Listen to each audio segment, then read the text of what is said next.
নমস্কাৰ ইন্দিৰা গান্ধী ৰাষ্ট্ৰীয় মুক্ত বিশ্ববিদ্যালয় আন এটি পাঠ্যক্ৰমলৈ মই ঋতিক ৰূপম শৰ্মাই আপোনালোকক স্বাগতম জনাইছো ইতিমধ্যে আমি ইয়াৰ পূৰ্বৱৰ্তী আলোচনাসমূহত সমাজতত্ত্বৰ বিভিন্ন দিশ সম্পৰ্কে বিভিন্ন আলোচনা আগবঢ়াইছো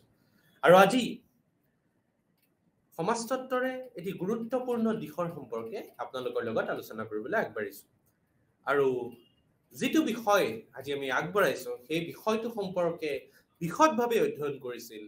বিখ্যাত সমাজতাত্ত্বিক মেক্স ৱেবাৰে আৰু আজি আমি মেক্স ৱেবাৰ ডাঙৰীয়াৰ যিখিনি তাত্ত্বিক অৰিহণা আছে সেই তাত্ত্বিক অৰিহণাৰ আণ্ডাৰত আমি ইউনিট 9 আমাৰ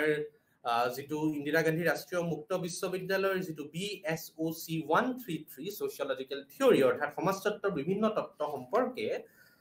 বিভিন্ন বিষয়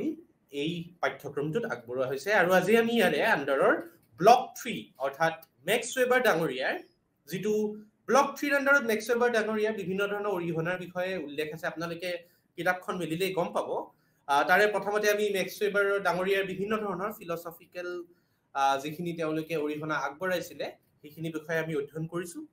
তাৰ পিছৰ ইউনিট 8ত আমি সোশিয়েল একশন অৰ্থাৎ সামাজিক কাৰ্য আৰু আদৰ্শ প্ৰকাৰ অৰ্থাৎ আইডিয়েল টাইপৰ বিষয়ে মেক্স ৱেবাৰ ডাঙৰীয়াই যি তত্ত্ব আগবঢ়াইছিল তাৰ বিষয়ে আমি আলোচনা কৰিম আৰু একেবাৰে শেষত ইউনিট 9ত আমি পাৱাৰ এণ্ড অথৰিটি অৰ্থাৎ ক্ষমতা আৰু কৰ্তৃত্ব এই তিনিটা বিষয়ৰ ওপৰত ঘাইকৈ মেক্স ৱেবাৰ ডাঙৰীয়াই নিজৰ সমাজতাত্ত্বিক বিশ্লেষণ আগবঢ়াইছিল আৰু তাৰে আমি ইউনিট 9 অৰ্থাৎ 3 নম্বৰ যিটো বিষয় পাৱাৰ এণ্ড অথৰিটি আজি আপোনালোকৰ লগত আলোচনা কৰিবলৈ আগবাঢ়িছো গতিকে মেক্স ৱেবাৰ ডাঙৰীয়া আচলতে সমাজতত্ত্বৰ এগৰাকী উল্লেখনীয় তাত্ত্বিক হিচাপে আমি অভিহিত কৰিব পাৰো সমাজতত্ত্বৰ বিভিন্ন ধৰণৰ দিশৰ সম্পৰ্কে তেখেতে বিশদভাৱে আলোচনা কৰিছিল আৰু যেতিয়াই আমি আমাৰ ছাত্ৰ-ছাত্ৰীসকলক সুধো বা বিভিন্ন ধৰণৰ যেতিয়া সমাজতত্ত্বৰ প্ৰতি আগ্ৰহী ব্যক্তিসকলৰ লগত আমাৰ কথা বতৰা হয় আৰু তেওঁলোকক যেতিয়া সুধো যে আপোনালোকে সমাজতত্ত্ব কিহৰ বাবে ল'ব বিচাৰিছে মেক্সিমামৰ কথা আমি বিভিন্ন ধৰণৰ কম্পিটিটিভ এক্সামিনেশ্যন অৰ্থাৎ বিভিন্ন ধৰণৰ প্ৰতিযোগিতামূলক পৰীক্ষাসমূহৰ বাবে আমি প্ৰিপাৰেচন চলাইছো আৰু আপোনালোকে যদি ইয়াৰ মাজৰে এজন যি প্ৰতিযোগিতামূলক পৰীক্ষাসমূহৰ বাবে নিজৰ প্ৰস্তুতি চলাই আছে তেতিয়াহ'লে এই চেপ্টাৰটো আপোনালোকক যথেষ্ট সহায় কৰিব কাৰণটো যিটো বিষয় আমি আজি আলোচনা কৰিবলৈ আগবাঢ়িছো পাৱাৰ এণ্ড অথৰিটি অৰ্থাৎ ক্ষমতা আৰু সেই ক্ষমতাৰ যেতিয়া এক ব্যৱস্থাৰ মাজেৰে যেতিয়া এক আনুষ্ঠানিকভাৱে স্বীকৃতি লাভ কৰে সেই ব্যৱস্থাটোক আমি কি বুলি কওঁ কৰ্তৃত্ব গতিকে ক্ষমতা আৰু কৰ্তৃত্ব পাৱাৰ এণ্ড অথৰিটি এই দুইটা গুৰুত্বপূৰ্ণ বিষয় সম্পৰ্কে আলোচনা কৰিবলৈ আমি আগবাঢ়িছো এই যিটো বিষয় আমি আগবাঢ়িছো আজি আলোচনা কৰিবলৈ সেই বিষয়টো ৰাজনীতি বিজ্ঞানৰ লগত ওতঃপ্ৰোতভাৱে জড়িত আপোনালোকে যদি প্ৰতিযোগিতামূলক পৰীক্ষাৰ বাবে প্ৰস্তুতি চলাইছে ইয়াত আপোনালোকৰ বাবে সহায়ক হ'ব ইয়াৰ লগতে আপোনালোকে যদি বিভিন্ন ধৰণৰ বাস্তৱিক জ্ঞান সম্পন্ন আপোনালোকে যদি ৰাজনীতিৰ বিভিন্ন ধৰণৰ দিশৰ লগত আপোনালোকে ইন্টাৰেষ্টেড আপোনালোকে আগ্ৰহী তেতিয়াহ'লেও আপোনালোকক এই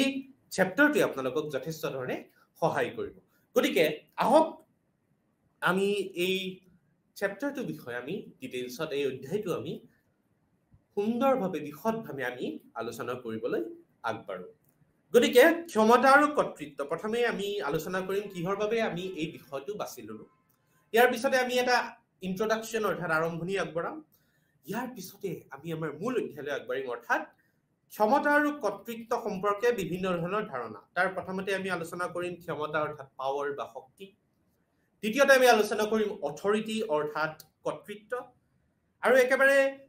তৃতীয় পৰ্যায়ত আমি আলোচনা কৰিম এলিমেন্টস অফ অথৰিটি অৰ্থাৎ কৰ্তৃত্বৰ বিভিন্ন উপাদানসমূহ ইয়াৰ পিছতে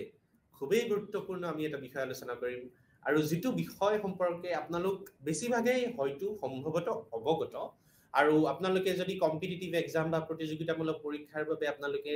বাছনি চলাই আছে বা আপোনালোকে সমাজতত্ত্বৰ বিভিন্ন দিশ সম্পৰ্কে আগ্ৰহী ৰাজনীতি বিজ্ঞানৰ বিষয়ে আগ্ৰহী এই 3 নম্বৰ বিষয়টো আপোনালোকৰ বাবে যথেষ্ট গুৰুত্বপূৰ্ণ that is types of authority কৰ্তৃত্বৰ বিভিন্ন প্ৰকাৰ ইয়াতে আমি প্ৰথমেই পঢ়িম ট্ৰেডিশনাল অথৰিটি অৰ্থাৎ পৰম্পৰাগত কৰ্তৃত্ব ইয়াৰ পিছতে আমি পঢ়িম কেৰিজমেটিক অথৰিটি অৰ্থাৎ মোহিনীযুক্ত অৰ্থাৎ আৰু ব্যক্তিত্ব সম্পূৰ্ণ কৰ্তৃত্ব আৰু একেবাৰে শেষত আমি যিটো আটাইতকৈ গুৰুত্বপূৰ্ণ সেইটো হ'ল ৰেশনাল লিগেল অথৰিটি অৰ্থাৎ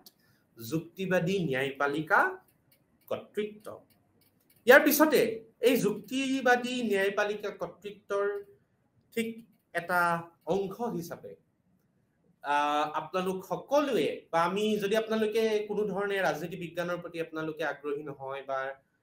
আপোনালোকে সমাজতত্বৰ প্ৰতি আগ্ৰহী নহয়, প্ৰতিযোগিতামূলক পৰীক্ষাৰ বাবে আগ্ৰহী নহয়, আপোনালোকে খালি জ্ঞান অৰ্জন কৰিব বিচাৰিছে, কিবা এটা ধাৰণা অধ্যয়নৰ বিষয়ে আপোনালোকে অকমান অধ্যয়ন কৰিব বিচাৰিছে, বিশেষ এটা অধ্যয়নৰ বিষয়ে সাধাৰণ মানুহ এগৰাকীৰ যিটো ব্যৱস্থাৰ বিষয়ে জনাটো খুবেই প্ৰয়োজনীয় আৰু আমাৰ দৈনন্দিন জীৱনত এই ধাৰণাটোৱে যথেষ্ট আমাক সহায় কৰে। আপোনালোকে কোনোবাই গেছ কৰিব পাৰিছে নেকি মই কিহৰ কথা কৈছো? ঠিক, মই ক'ব বিচাৰিছো বিউৰক্ৰেচি অৰ্থাৎ আমোলাতন্ত্ৰৰ বিষয়ে।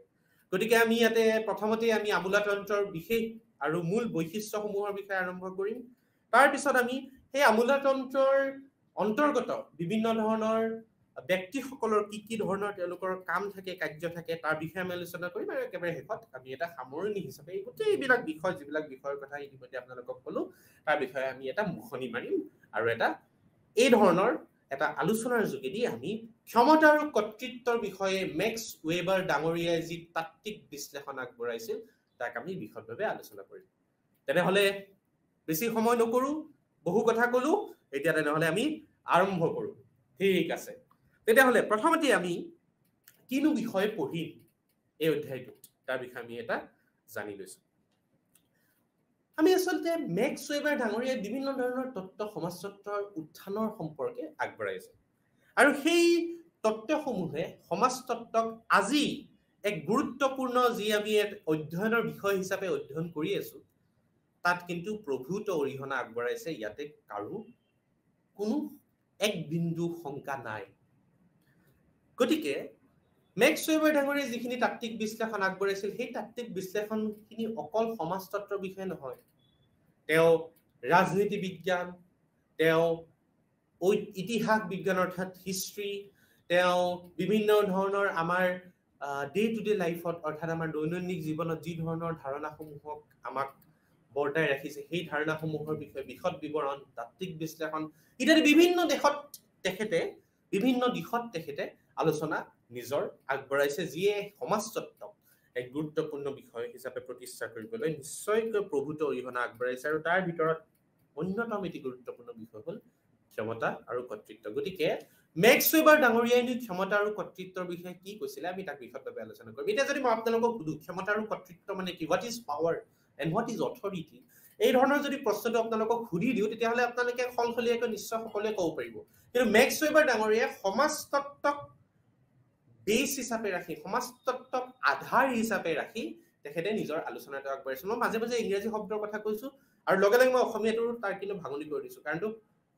তৎক্ষণাত যদি মই অসমীয়াটো কৈ দিওঁ হয়তো আপোনালোকৰ অকণমান সময় লাগিব পাৰে, সেইবাবে আপোনালোকৰ সহায় হোৱাতকে মাজে মাজে মই এটা দুটা ইংৰাজী শব্দৰো প্ৰয়োগ কৰি যাম। আশা কৰো আপোনালোকে মোক ইয়াত সহায় কৰিব নিশ্চয়। ধন্যবাদ। ইয়াৰ পিছত আমি আহিম ৱেবাৰ ডাঙৰীয়াই কি ধৰণৰ অথৰিটি অৰ্থাৎ কি ধৰণৰ কৰ্তৃত্বৰ বিষয়ে, কেই প্ৰকাৰৰ কৰ্তৃত্বৰ বিষয়ে কৈছিলে আৰু সেই প্ৰকাৰকেইটা আমি যেনেধৰণে আপোনালোকক ক'লো পৰম্পৰাগত কৰ্তৃত্ব, মোহিনীযুক্ত অৰ্থাৎ ব্যক্তিত্ব সম্পন্ন কৰ্তৃত্ব আৰু যুক্তিবাদী ন্যায়পালিকা বা ন্যায় সম্পৰ্কীয় কৰ্তৃত্ব। আৰু একেবাৰে শেষত আমোলাতন্ত্ৰ কি ধৰণে যুক্তিবাদী ন্যায়পালিকা কৰ্তৃত্বৰ এক ভাগ হিচাপে আমাক সহায় কৰে বা আমাক জানিব বিচাৰে, আমি তাক বিশদভাৱে আমি আলোচনা কৰিম। গতিকে আহক আমি এতিয়া ৱেবাৰ ডাঙৰীয়াই এই দিশসমূহৰ বিষয়ে কি আলোচনা কৰিছিল তাৰ বিষয়ে আমি বিশদভাৱে আলোচনা কৰোঁ। প্ৰথমে আমি যিটো বিষয়ে আলোচনা কৰিবলৈ লৈছো বিষয়টোৰ নাম হ'ল পাৱাৰ এণ্ড অথৰিটি, যিটো আমাৰ এই অধ্যায়টোৰ মূল বিষয়। আচ্ছা, পাৱাৰ, মই সেইকাৰণে কৈছো মাজে মাজে মই ইংৰাজী শব্দ কৈ যাম, আশা কৰো আপোনালোকে কোনো বেয়া নাপায় আৰু কাৰণটো আপোনালোকৰ তেতিয়া অলপ হ'লেও আপোনালোকে বিশদভাৱে বুজি পাবলৈ সহায় কৰিব। অসমীয়াখিনিৰ উপৰিও অসমীয়াটো আমাৰ মূল আধাৰ, গতিকে অসমীয়াতে আমি আমাৰ ধাৰণাবিলাক আমি আগবঢ়াম, তথাপি মাজে মাজে মই এটা দুটা শব্দ ইংৰাজী শব্দৰো ব্যৱহাৰ কৰি যাম। আশা কৰো আপোনালোকে মোক সহায় কৰিব। ঠিক আছে, অ'কে। পাৱাৰ অৰ্থাৎ শক্তি বা ক্ষমতা। আপোনালোকে ক্ষমতা বুলিলে কি বুজে? মোৰ হাতত ক্ষমতা আছে, মোৰ হাতত পাৱাৰ আছে, আপোনাৰ হাতত ক্ষমতা আছে, আপোনাৰ হাতত পাৱাৰ আছে। তাৰমানেনো কি ভাবকচোন, এক মিনিট এটা দিছো। মই এজন শক্তিশালী ব্যক্তি, মই এজন পাৱাৰফুল মানুহ। মোৰ হাতত এইটো পাৱাৰ আছে, আপোনাৰ হাতত এইটো পাৱাৰ নাই। মই এতিয়া মন গ'লে মই ইয়াৰ পৰা উঠি যাব পাৰো, সেইটো মোৰ পাৱাৰ। আপোনালোকে ইয়াতে বহি থাকিব লাগিব, সেইটো আপোনালোকৰ পাৱাৰ। গতিকে এই যে মোক আনি পেলাই মই আপোনালোকৰ আগত মই এটা বক্তৃতা দিছো। মই যদি আপোনালোকক কওঁ যে মই যিটো বক্তৃতা দিছো, মই কিন্তু ইয়াৰ পিছৰ যিটো আলোচনাত আহিম সেই বক্তৃতাটোৰ বিষয়ে কিন্তু আপোনাক প্ৰশ্ন কৰিম, সেইটো মোৰ পাৱাৰ। আপোনালোকে মোক প্ৰশ্ন কৰিব পাৰে, কিন্তু মই যেনেধৰণে আপোনালোকক মোৰ ক্ষমতা, আপোনালোকে ভুল নুবুজিব মই কোনটো ক্ষেত্ৰত কৈছো, জাষ্ট বুজি লওক। মই খালি এটা উদাহৰণ হিচাপে আগবঢ়াইছো। মোৰ পাৱাৰৰ ভিতৰত মই আপোনালোকক বিভিন্ন ধৰণৰ নিৰ্দেশ দিব পাৰো। ঠিক তেনেধৰণে আপোনালোকৰো ছাত্ৰ ছাত্ৰী হিচাপে বা বিভিন্ন সমাজৰ এগৰাকী ব্যক্তি হিচাপে আপোনালোকৰ নিশ্চয় কিছু ক্ষমতা থাকিব, নহয় জানো? আপুনি ড্ৰাইভিং লাইসেন্স এখন এপ্লাই কৰিব গৈছে, চালকৰ অনুজ্ঞাপত্ৰ এখন এপ্লাই কৰিব গৈছে, আপোনাক দ্বিতীয় অফিচত বিভিন্নজনে বিভিন্ন ধৰণৰ আপোনাক তেখেতৰ ক্ষমতাৰ ভিতৰত নিৰ্দেশ দিব, সেইটো তেখেতৰ ক্ষমতা। গতিকে আপুনি আপোনাৰ ক্ষমতাৰ ভিতৰত যি ধৰণে আপুনি বিভিন্ন ধৰণৰ কাৰ্য কৰিব পাৰে, ঠিক তেনেধৰণে ব্যক্তি এগৰাকীও বিভিন্ন ধৰণৰ নিজৰ ক্ষমতাৰ ওপৰত ভিত্তি কৰি নিজৰ নিজৰ কাৰ্য সমাপন কৰি থাকিব পাৰে। আৰু জীৱনৰ বিভিন্ন পৰ্যায়ত, জীৱনৰ বিভিন্ন দিশত, আমাৰ ঘৰৰ পৰা আৰম্ভ কৰি আমাৰ অফিচলৈকে, আমাৰ ডে টু ডে লাইফত, আমাৰ দৈনন্দিন জীৱনৰ বিভিন্ন ধৰণৰ পৰ্যায়ত আমি কিন্তু এই ক্ষমতাৰ সন্মুখীন হওঁ, নহয় জানো? পাৱাৰৰ সন্মুখীন হওঁ। উদাহৰণটো ভাবি আপোনালোকে কনফিউজ নহব, আপোনালোকে জাষ্ট মই আপোনালোকৰ যাতে অকণমান সুবিধা হয় বিষয়টো বুজি উঠাত, তাৰ বাবেহে মই আপোনালোকক এই উদাহৰণটো আগবঢ়াইছো। গতিকে পাৱাৰ বা ক্ষমতাৰ মুখামুখি, মোৰ পইণ্ট এইটোৱে যে ক্ষমতা বা পাৱাৰৰ মুখামুখি আমি জীৱনৰ বিভিন্ন দিশত, বিভিন্ন সময়ত, বিভিন্ন পৰিস্থিতিত আমি সকলোৱে কেতিয়াবা নহয় কেতিয়াবা ক্ষমতাশালী কিছু ব্যক্তি বা ক্ষমতাশালী কিছু গোটৰ সন্মুখীন হৈছো, নহয় জানো? গতিকে ক্ষমতা বুলি ক'লে এনেই সাধাৰণভাৱে আমি যদি বুজো, ক্ষমতা মানে কি, এবাৰ ইংৰাজীত কৈ দিছো দেই। Power means strength or the capacity to control. অৰ্থাৎ সহজভাৱে, একেবাৰে সাধাৰণভাৱে যদি আমি ক'বলৈ যাওঁ, ক্ষমতা হ'ল আনক নিয়ন্ত্ৰণ কৰিব পৰা যিটো গুণ, যিটো আপোনাৰ কেপাচিটি, যিটো আপোনাৰ শক্তি, যিয়ে আপোনাক আনক নিয়ন্ত্ৰণ কৰিবলৈ এটা ক্ষমতা দিয়ে, তাক আমি কি বুলি কওঁ? ক্ষমতা বা শক্তি। সমাজতাত্ত্বিকসকলে কি কয়? সমাজতাত্ত্বিকসকলে নিজৰ, আপোনাৰ ধৰক কিবা এটা ব্যক্তিগত ধাৰণা আছে, বা আপুনি এক গোট হিচাপে, সামাজিক গোট হিচাপে, লাইক আ ছ'চিয়েল গ্ৰুপ, আপুনি কিছু আপোনাৰ সিদ্ধান্ত আনৰ ওপৰত আপুনি জাপি দিব বিচাৰিছে বা আনক নিৰ্দেশ দিব বিচাৰিছে। এইটো কৰা উচিত, এইটো কৰা উচিত নহয়, এইটো খোৱা উচিত, এইটো খোৱা উচিত নহয়। এই যে আপুনি এগৰাকী ব্যক্তি হিচাপে বা এটা গোট হিচাপে যে আপুনি আপোনাৰ কিবা এটা ধাৰণা আনৰ ওপৰত জাপি দিব বিচাৰিছে, সেইটোৱে হ'ল ক্ষমতা। হয়নে? আপোনাৰ ধাৰণা, আপোনাৰ মতে এইটো বেয়া বস্তু, আপুনি খাব নালাগে, আপোনাৰ মতে এইটো কাম বেয়া কাম, গতিকে আপুনি কৰিব নালাগে, আপুনি ভাবিছে। আপুনি ভবা, আপুনি চিন্তা কৰা কথাটো যেতিয়া বেলেগকো আপুনি ক'ব যে এইটো কৰিব নালাগে, এইটো মই নিৰ্দেশ দিছো, মই এগৰাকী শিক্ষক হিচাপে নিৰ্দেশ দিছো, তোমালোকে কথা নাপাতিবা, তাৰতো কথা পাতাটো বেয়া কথা। মোৰ ক্ষমতা, মই তোমালোকক কৈছো, তোমালোক বুলিয়ে কৈছো বা আপোনালোক বুলিয়ে কৈছো, আপোনালোকক মই কৈছো, এতিয়া মোৰ এইটো চাই আছে যে আপোনালোকে 1 মিনিট সময় সকলোৱে বহি কিতাপ আনক। যদি এইটো অফলাইন ক্লাছ হ'লহেঁতেন, অনলাইনতো মই গম পোৱা নাই, অফলাইন ক্লাছ হ'লহেঁতেন, আপোনালোক বাধ্য, কাৰণটো সেইটো ক্ষমতা মোৰ আছে, হয়নে? সেই ক্ষমতাটো মই ক'ৰ পৰা পাইছো? সেই ক্ষমতাটো মোক ইগন'ই দিছে, ইন্দিৰা গান্ধী ৰাষ্ট্ৰীয় মুক্ত বিশ্ববিদ্যালয় দিছে। ইগন'ক কোনে ক্ষমতাটো দিছে? এটা ব্যৱস্থাৰ মাজেৰে সেই ক্ষমতাটো ইগন'লৈকে আহিছে। ইগন'ই মোক সেই ক্ষমতাটো দিছে, মই ক্ষমতাটো প্ৰয়োগ কাৰ ওপৰত কৰিছো? আপোনালোকৰ ওপৰত কৰিছো। গতিকে আমি দৈনন্দিন জীৱনত বিভিন্ন ধৰণৰ প্ৰেক্ষাপটত, বিভিন্ন ধৰণৰ পৰিস্থিতি সাপেক্ষে, বিভিন্ন পৰিস্থিতিত আমি কিন্তু এই ক্ষমতা বা আমি পাৱাৰৰ সন্মুখীন হ'বলগীয়া হয়। গতিকে আচলতে ব্যক্তি এজনৰ, হয়তো মই আজি এইটো যদি অফলাইন ক্লাছ ভাবি ললোহেঁতেন, মই যদি ক'লোহেঁতেন সকলোৱে বহি কিতাপ ওলাই লোৱা, সকলোৱে পেনটো ওলাই লোৱা, মই যিটো কৈছো সকলোৱে লিখি যোৱা, আপোনালোকৰ বহুতে হয়তো লিখি ভাল নাপায়, আপোনালোকে কৈছে ছাৰ নহয় আমি নিলিখো, আপোনালোকে আপুনি যিটো কথা কৈছে মই সেইটো ৰেকৰ্ড কৰি গুচি যাম। মই কৈছো নহয়, তোমালোকক মই কৈছো শিক্ষক হিচাপে লিখিব লাগিব, গতিকে লিখিব লাগিব। বুজি পাইছে নহয়? এইটো মোৰ কৰ্তব্য। গতিকে আপোনালোকৰ ইচ্ছা নাই, আপোনালোকৰ লিখিব ইচ্ছা নাই, এগেইনষ্ট ইয়ৰ উইল, আপোনাৰ ইচ্ছা নথকা স্বত্তেও কোনোবা এগৰাকী ক্ষমতাত অধিষ্ঠিত ব্যক্তি আপোনাক কিবা এটা কৰিবলৈ নিৰ্দেশ দিয়াৰ বাবে আপুনি সেইটো কৰিবলৈ বাধ্য গতিকে সি এটা পাৱাৰ সি এটা মোৰ ওপৰত ন্যস্ত থকা ক্ষমতা মই বুলি বাৰে বাৰে কৈছো আপোনালোকে ভুল নুবুজিব দেই মই মোৰ উদাহৰণ এইকাৰণে দিছো যাতে আপোনালোকৰ অকমান প্ৰেক্টিকেলি বুজাত সুবিধা হয় গতিকে পাৱাৰ মানে শক্তি বা ক্ষমতা মানে কি একেবাৰে সহজ ভাষাত ক'ব গ'লে আপুনি যেতিয়া এটা ব্যৱস্থাৰ অধীনত আপোনাৰ ইচ্ছা অনুসৰি আনক নিৰ্দেশ দিয়ে বা আপোনাৰ ইচ্ছা অনুসৰি এটা পৰিস্থিতি আপোনাৰ নিৰ্দেশ সম্পৰ্কে সম্পন্ন হোৱাটো আপুনি বিচাৰে সেই গোটেই পৰিস্থিতিটোক আমি কি বুলি কওঁ আপোনাৰ ক্ষমতাৰ আপোনাৰ পাৱাৰৰ প্ৰদৰ্শন গতিকে বিভিন্ন সময়ত সমাজৰ বিভিন্ন দিশত আমি পাৱাৰৰ বিষয়ে আমি অৱগত হ'বলগীয়া হয় এটা মেক্স ৱেবাৰ ডাঙৰীয়াই এই ধাৰণাটোকে সমাজতাত্ত্বিক দৃষ্টিকোণেৰে বিশ্লেষণ কৰিবলৈ আৰম্ভ কৰিছিল মেক্স ৱেবাৰ ডাঙৰীয়াই কৈছিল সামাজিক যিখিনি সম্পৰ্ক আছে সেই সম্পৰ্কৰ এটা দৃষ্টিকোণ হ'ল power power is an aspect of social relationship এই যে এটা সামাজিক সম্পৰ্ক হৈছে এই ধৰক কোনোবা এগৰাকী ধৰক আপোনাৰ পৰিয়ালতে আপোনাৰ দেউতাই যিটো কথা কৈছে আপোনাৰ পৰিয়ালৰ এটা সামাজিক সম্পৰ্ক আপোনাৰ দেউতাই যিটো কথা কৈছে আপুনি বা মই সেইটো মানিবলৈ কিছু কিছু ক্ষেত্ৰত আমি বাধ্য নহয় জানো গতিকে এই যে আমাৰ সামাজিক সম্পৰ্কৰ মাজেৰে আপুনি দেউতা হিচাপে কাবাক স্বীকৃতি দিছে সমাজ ব্যৱস্থাই সেই দেউতা বা পৰিয়ালৰ মুৰব্বী হিচাপে যিয়ে নাথাকক তেখেতৰ কথা মনাটো আমাৰ এক দায়িত্ব আৰু সেই দায়িত্বটো ক'ৰ পৰা আহিছে সেই দায়িত্বটো আহিছে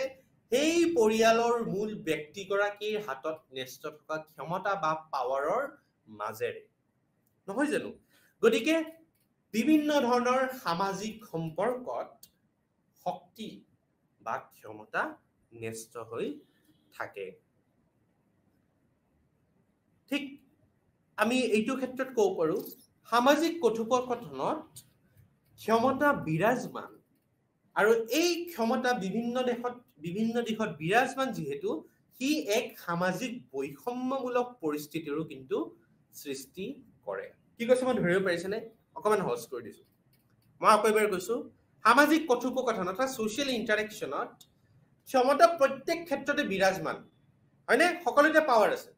এটা ছ'চিয়েল ইণ্টাৰেকশ্যনত আপোনাৰ আৰু মোৰ মাজত এটা সামাজিক কথোপকথন হৈ আছে নে নাই মই এগৰাকী শিক্ষক হিচাপে আপোনালোকৰ লগত কথোপকথন কৰি আছো আপোনালোকে ছাত্ৰ ছাত্ৰী হিচাপে মোৰ কথোপকথন শুনি আছে যদি এইটো আমি এটা শ্ৰেণীকোঠা বুলি ভাবি লওঁ নিশ্চয় বিভিন্ন ব্যক্তি হয়তো মোৰ এই আলোচনা শুনি আছে মই সেইটো কথাত কোৱা নাই আপোনালোকে এই পৰিস্থিতিটো এটা ক্লাছৰুমৰ পৰিস্থিতি বুলি ভাবি লওক আমি এটা ক্লাছৰুমত ক্লাছ কৰি আছো আপোনালোকে মোৰ কথা ছাত্ৰ ছাত্ৰী হিচাপে শুনি আছে গতিকে কথাটো এনেকুৱা ধৰণৰ এই যে সামাজিক কথোপকথন এটা হৈ আছে আমাৰ ছাত্ৰ আৰু শিক্ষক হিচাপত এই গোটেইটো সামাজিক কথোপকথনৰ প্ৰক্ৰিয়াত এটা কিন্তু ক্ষমতাৰ এটা দিশ বিৰাজমান there is a power relationship হয়নে যিয়ে এক বৈষম্যমূলক পৰিস্থিতি কিন্তু সৃষ্টি কৰিছে যিয়ে এক সোশ্যাল ইনইকুৱেলিটি কথা সৃষ্টি কৰিছে হয়নে নাই সোশ্যাল ইনইকুৱেলিটি কি ইকুৱেলিটি মানে কি সমতা মানে কি যত আমি দুগৰাকী ব্যক্তি দুটা সামাজিক গোট একে পজিশনত আমি বাস কৰিছো যেতিয়া আমি এটা পৰিস্থিতিত থাকো ইটো গোটক কোনো ধৰণৰ নিৰ্দেশ আদেশ দিব নোৱাৰে এবাৰ কৈ চাব পাৰে এইটো কাম কৰকচোন এইটো নিৰ্দেশ নহয় এইটো অনুৰোধ কৰাটো নকৰাটো তেওঁৰ উদ্দেশ্য নহয় এটা সামাজিক গোট বুলি আমি দুটা ধৰি লৈছো ঠিক আছে এতিয়া এই সামাজিক গোটটো হৈ গ'ল অফিচৰ মুৰব্বী পৰিয়ালৰ মুৰব্বী ইগনৰ মুৰব্বী তেওঁ কিবা এটা নিৰ্দেশ দিছে এই গোটটোক তেওঁ কিন্তু সেই কথাখিনি মানিবলৈ বাধ্য আৰু এই যে মানিবলৈ বাধ্য এইখিনি যে এই গেপটোৱে এটা বৈষম্যৰ সৃষ্টি কৰিছে নে নাই ইনইকুৱেলিটি সৃষ্টি কৰিছে নে নাই ইনইকুৱেলিটি বৈষম্য আছে কাৰণে এই ব্যক্তিখিনিক কিবা এটা নিৰ্দেশ দিব পাৰিছে মই কি কৈছো ধৰিব পাৰিছেনে এইটো হ'ল সময় অৱস্থা এইটো হ'ল এটা ব্যৱস্থা যিটো ব্যৱস্থাত শক্তিশালী গোটে তেওঁলোকতকৈ দুৰ্বল গোটক বা দুৰ্বল ব্যক্তিক বিভিন্ন ধৰণৰ নিৰ্দেশ দিবলৈ চেষ্টা কৰে বা চেষ্টা চলি থকা হয় গতিকে এই বৈষম্যমূলক যিটো পৰিস্থিতি এই বৈষম্যমূলক পৰিস্থিতিটো শক্তি ব্যৱস্থাত পাৱাৰ ষ্ট্ৰাকচাৰত ক্ষমতা ব্যৱস্থাত শক্তি ব্যৱস্থাত সদায় বিৰাজমান হয়নে গতিকে সামাজিক বৈষম্যতাৰ বিষয়ে আমি যেতিয়া কম আমি যেতিয়া সামাজিক কথোপকথনত আমি শক্তি বা ক্ষমতাৰ আমি বিষয়ে আমি কম তেতিয়াহ'লে কিন্তু অৱধাৰিতভাৱে এই কথাত আমাক এক সামাজিক বৈষম্যমূলক যি দৃষ্টিভংগীৰে আমি সমাজখন অধ্যয়ন কৰিব লাগে এই কথা কিন্তু আমি কোনোপধ্যে আমি ওলাই কৰিব পৰা নোৱাৰো যিহেতু এজন ব্যক্তি বা এটা গোটেই নিজৰ ক্ষমতা আনৰ ওপৰত প্ৰয়োগ কৰিবলৈ চেষ্টা কৰে বা প্ৰয়োগ কৰে এই যে ক্ষমতা প্ৰয়োগ কৰিব বিচাৰে বা ক্ষমতা প্ৰয়োগ কৰে ই কিন্তু পৰিস্থিতি অনুযায়ী ভিন্ন ভিন্ন হয় আৰু পৰিস্থিতি অনুযায়ী ভিন্ন ভিন্ন হলেও যিকোনো পৰিস্থিতিতে ক্ষমতা বিৰাজমান হয়নে এহাতেদি শক্তিশালী ব্যক্তিয়ে ক্ষমতাৰ ওপৰত নিৰ্ভৰ কৰে আৰু আনহাতেদি এই ক্ষমতা প্ৰয়োগ কৰি কোনটো পৰ্যায়লৈ এগৰাকী ব্যক্তি নিজৰ ক্ষমতা প্ৰয়োগ কৰিব সেই কথাটো খুব গুৰুত্বপূৰ্ণ এটি দিশৰ ওপৰত নিৰ্ভৰ কৰে কি কৈছে ধৰিব পাৰিছেনে এক হাতেদি এগৰাকী শক্তিশালী ব্যক্তি বা শক্তিশালী গ্ৰুপে কি কৰে নিজৰ শক্তি আনৰ ওপৰত প্ৰয়োগ কৰিবলৈ চেষ্টা কৰে হয়নে আৰু ই নিৰ্ভৰ কৰে কিমানখিনিলৈকে কিমানটো লেভেললৈকে তেওঁ নিজৰ সেই শক্তিটো প্ৰয়োগ কৰিছে মই এগৰাকী ছাত্ৰ ঠিক আছে আপোনালোক এগৰাকী ছাত্ৰ মই এগৰাকী শিক্ষক আমি এটা ক্লাছৰুমত ক্লাছ কৰি আছো মোৰ হাতত ক্ষমতা ন্যস্ত আছে মোৰ ছাত্ৰ ছাত্ৰীৰ ওপৰত গতিকে মই সেই ক্ষমতাটো কেনে ধৰণে ব্যৱহাৰ কৰিছো সেইটো কিন্তু দিশটো খুবেই গুৰুত্বপূৰ্ণ আপোনালোকক মই কৈছো সকলোৱে বহি কিতাপ ওলাই লোৱা মই এতিয়া লেকচাৰটো দিম লেকচাৰটো কিন্তু লিখিব লাগিব লিখিব পঢ়াৰ পিছত মই কিন্তু সুধিম সকলোৱে কিন্তু মোৰ সেই উত্তৰটো দিব লাগিব ঠিক আছে মই কলো মোৰ এইটো নিৰ্দেশ এগৰাকী শিক্ষক হিচাপত আপোনালোকৰ কোনোৱে ক'লে স্যাৰ মই আজি পেন আৰু বহি অনা নাই মই মোবাইলতে ৰেকৰ্ড কৰি লম এতিয়া মোৰ ওপৰত ডিপেন্ড কৰিব মই সেই পাৰ্টিকুলাৰ সিচুৱেচনটো মই সেই পৰিস্থিতিটো কেনে ধৰণে মোৰ ক্ষমতাৰ প্ৰয়োগ কৰিছো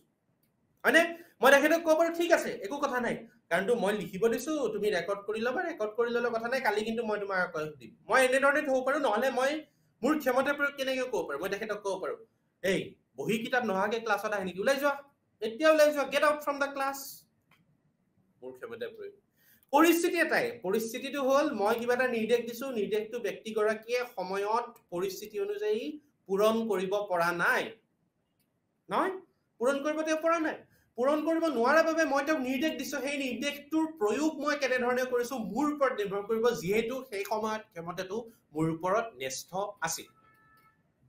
গতিকে ব্যক্তি এজনে বিভিন্ন পৰিস্থিতি বিভিন্ন দিশত বিভিন্ন ধৰণে নিজৰ ক্ষমতাৰ প্ৰয়োগ কৰিব পাৰে আশা কৰো আপোনালোকে বুজি পাইছে হয়নে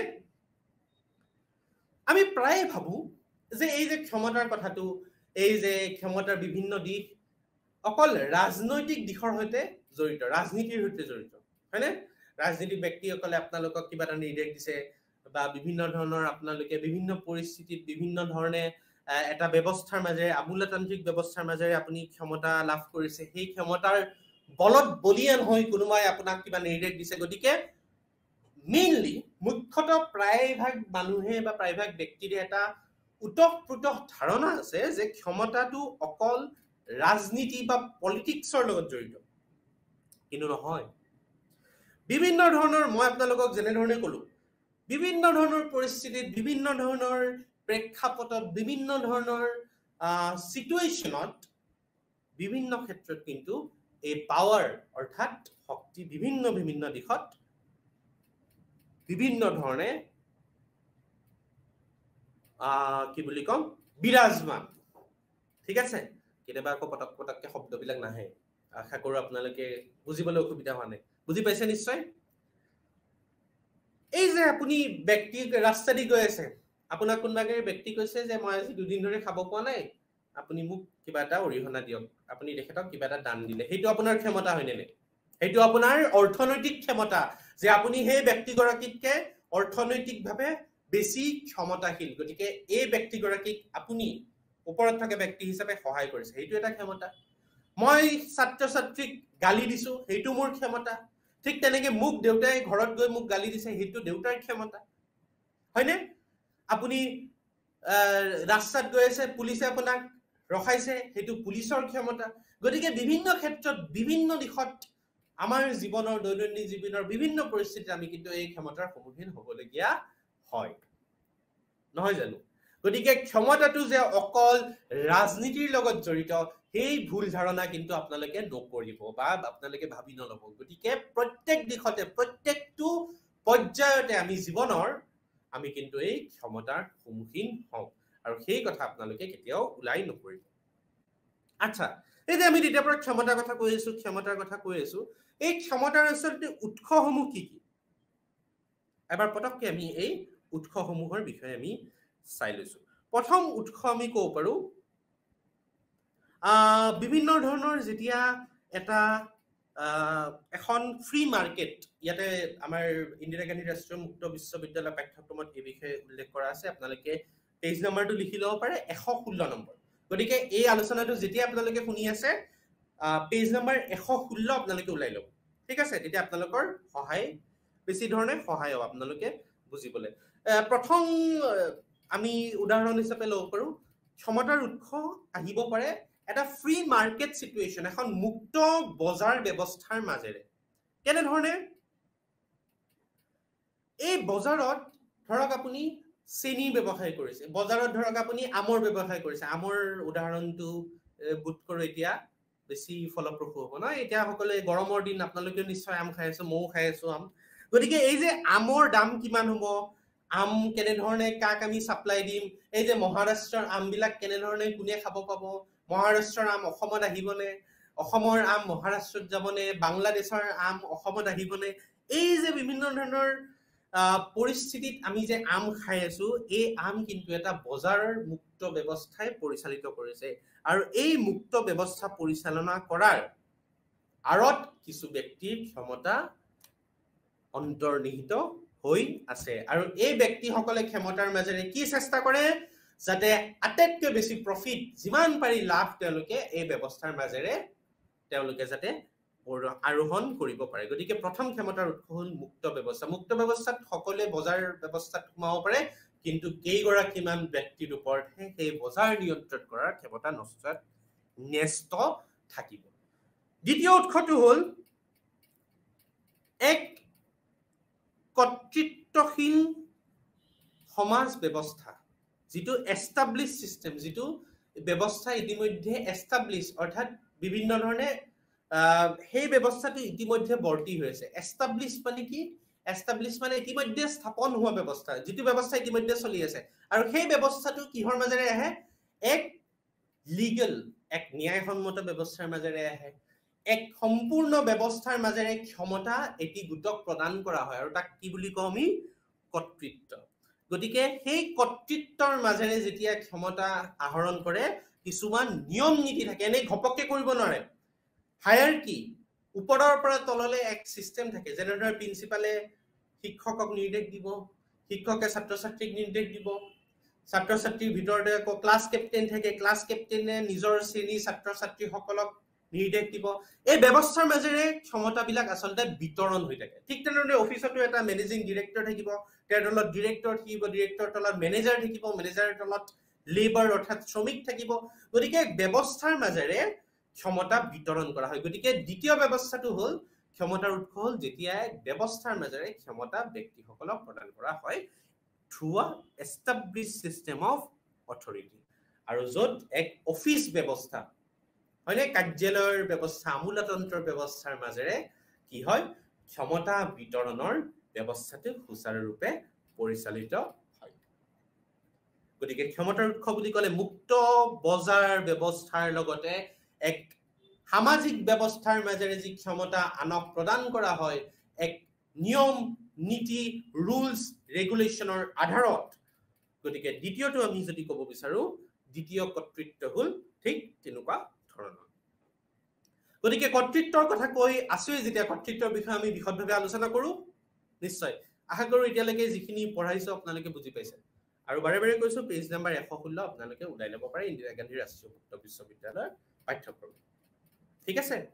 আৰু যদি আপোনালোকৰ হাতত এতিয়া মজুদ নাই কোনো কথা নাই মোৰ লেকচাৰটো শুনি গলে ঠিক আছে ওকে নেক্সট আমি যেটো ব্যৱস্থাৰ বিষয়ে আলোচনা কৰিম যেটো ব্যৱস্থাৰ কথা মাত্ৰ কলো এই ব্যৱস্থাটো হ'ল কৰ্তৃত্ব অসমীয়াতকৈ কৰ্তৃত্ব আৰু ইংৰাজীত খুবেই এক বিখ্যাত শব্দ অথৰিটি এই যে অথৰিটি, এই অথৰিটিৰ বিষয়ে যেতিয়া অধ্যয়ন কৰিছিল মেক্স ৱেবাৰ ডাঙৰীয়াই, তেখেতে কিন্তু অথৰিটি বুলি অধ্যয়ন কৰা নাছিল, তেখেতে কিন্তু কৰ্তৃত্ব বুলি অধ্যয়ন কৰা নাছিল, অথৰিটি শব্দটোতে ব্যৱহাৰ কৰা নাছিলে। তেখেতে কি কৰিছিলে, এটা শব্দ ব্যৱহাৰ কৰিছিলে, শব্দটো আপোনালোকে মনত ৰাখিব পাৰে, হাৰ্স্কাফ্ট। হাৰ্স্কাফ্ট, হাৰ্স্কাফ্ট বুলি শব্দটোৰ মাজেৰে তেখেতে কৰ্তৃত্বৰ যি ধাৰণা, সেই ধাৰণাটো আচলতে আগবঢ়াব খুজিছিলে। কিছুমানে ক'ব খোজে এই অথৰিটি মানে হ'ল কমাণ্ড, অথৰিটি মানে হ'ল ডমিনেশ্যন, আনৰ ওপৰত যি ক্ষমতাৰ যি বল, সেই বল প্ৰয়োগ কৰা বা আনক নিৰ্দেশ দিয়া, যিকোনো ধৰণৰ শব্দই আপোনালোকে ব্যৱহাৰ কৰিব পাৰে। আৰু যেতিয়া আপোনালোকে মেক্স ৱেবাৰ ডাঙৰীয়াই যিকোনো সমাজতাত্ত্বিক বিশ্লেষণ আগবঢ়াব, তেখেতে প্ৰায়বিলাক নিজৰ ধাৰণা কিন্তু জাৰ্মান ভাষাত আগবঢ়াইছে। আপোনালোকে গম পায় হাৰ্মিনিউটিক্স, ইণ্টাৰপ্ৰিটেটিভ ছচিয়লজি বা বিভিন্ন ধৰণৰ তেখেতে যেতিয়াই তেখেতৰ বিভিন্ন ধৰণৰ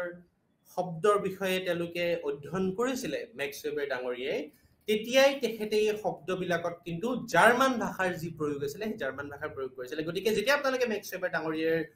আপোনালোকে তত্ত্ব পঢ়িব, তেতিয়া জাৰ্মান ভাষাৰ অকণমান প্ৰয়োগ হ'ব পাৰে, ভয় খাব নালাগে। আপোনালোকে সেই জাৰ্মান ভাষাৰ শব্দটো অসমীয়া বা ইংৰাজীলৈকে তৰ্জমা কৰি নিজৰ নিজৰ ধাৰণাসমূহ আগবঢ়াব পাৰে। ঠিক আছে, এইটো গুৰুত্বপূৰ্ণ কথা বাবে এইখিনিতে মই মেনশ্যন কৰি দিলো।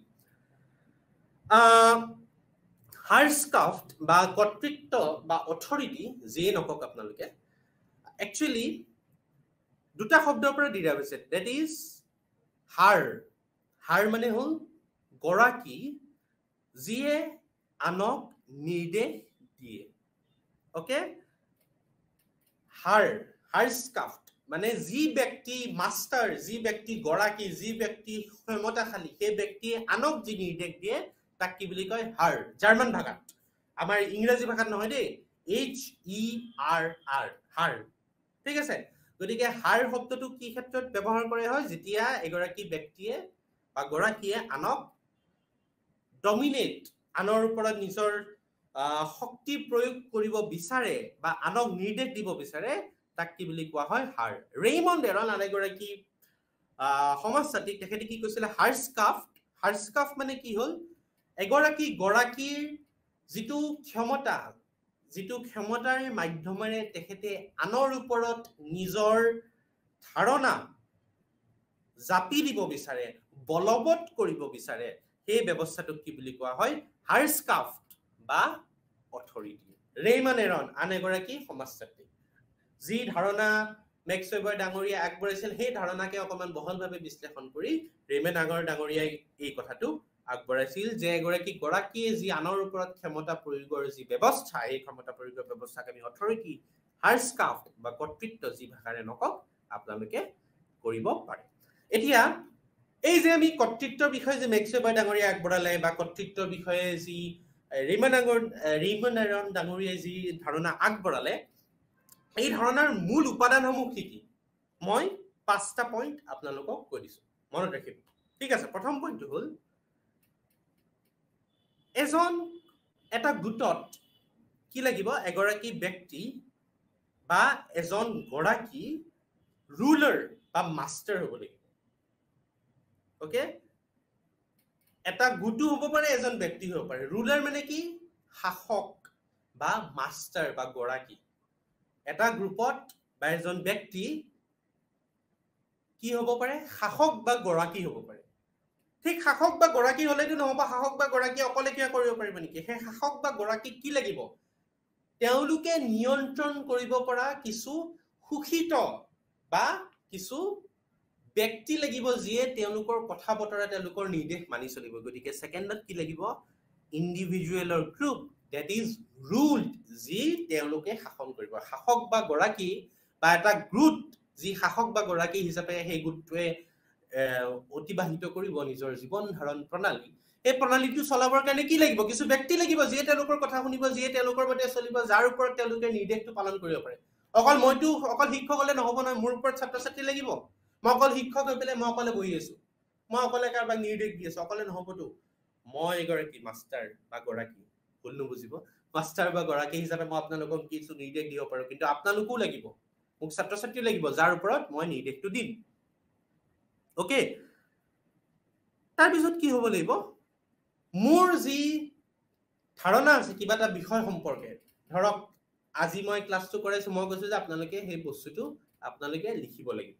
এই যে লিখা বিষয়ক মোৰ ধাৰণা যে মই বুজি পালো যে মোৰ ধাৰণা দি যে মই আপোনালোকে লিখিলেহে মোৰ কথাখিনি ভালকে বুজি পাব, সেই ধাৰণাটো ভুলো হ'ব পাৰে, শুদ্ধ হ'ব পাৰে, হয়নে? আপোনালোকে ক'ব পাৰে ছাৰ আজিকালিতো লিখাৰ কথা নাই নহয়, মই টাইপ কৰি যাম মোবাইলত, নহ'লে মই ৰেকৰ্ড কৰি যাম। আপোনালোকে ক'ব পাৰে, কিন্তু মই গৰাকী হিচাপে কি কৰিব লাগিব, আপোনালোকৰ ইচ্ছা অনুসৰি মই চলিলে নহ'ব, মোৰ ইচ্ছা অনুসৰি আপোনালোকে চলিব লাগিব।